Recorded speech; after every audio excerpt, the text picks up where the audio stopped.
गणपती बाप्पाच्या आगमनाचा उत्साह नाशकात देखील पाहायला मिळतोय। संपूर्ण नाशिक शहरातील बाजारपेठा भाविकांच्या गर्दीने फुलून गेल्यात। गणपतीच्या मूर्तीचे कारखाने, सजावटीचे साहित्य आणि ते घेण्यासाठी सजलेली दुकानं आणि उद्या बाप्पा विराजमान होणार या सगळ्याचा भाविकांच्या चेहऱ्यावरती दिसणारा उत्साह असा आनंदाचा त्रिकोण नाशकात बघायला मिळतोय।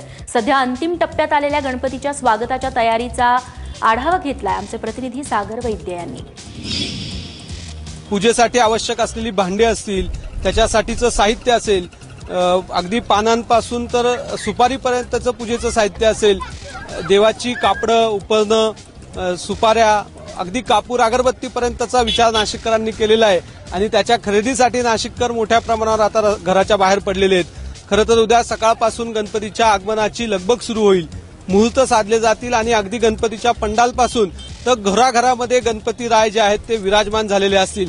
साहजिक आहे, आवडता देवता घरी येतो आहे, वर्षातला एक सर्वात मोठा महोत्सव आणि उत्सव नागरिकांच्या घराघरांमध्ये सुरू होतोय, त्याची एक तयारी पाहायला मिळते। आपण बघू शकतोय की गणपतीचे जे पंडाल आहेत ते भले मोठे पंडाल शेकडो इथे सजलेले आहेत, त्याच्यामध्ये गणपतीची वेगवेगळ्या रूपातली, वेगवेगळ्या छबीतल्या ज्या मूर्त्या आहेत त्या नाशिककरांना आपल्याकडे आकर्षित करत आहेत आणि या गणरायाचं विलोभनीय जे रूप आहे ते आपल्या घरी घेऊन जाण्यासाठी नाशिककर सुद्धा आता उत्साहात आलेले आहेत, त्यांची गर्दी इथे पाहायला मिळते।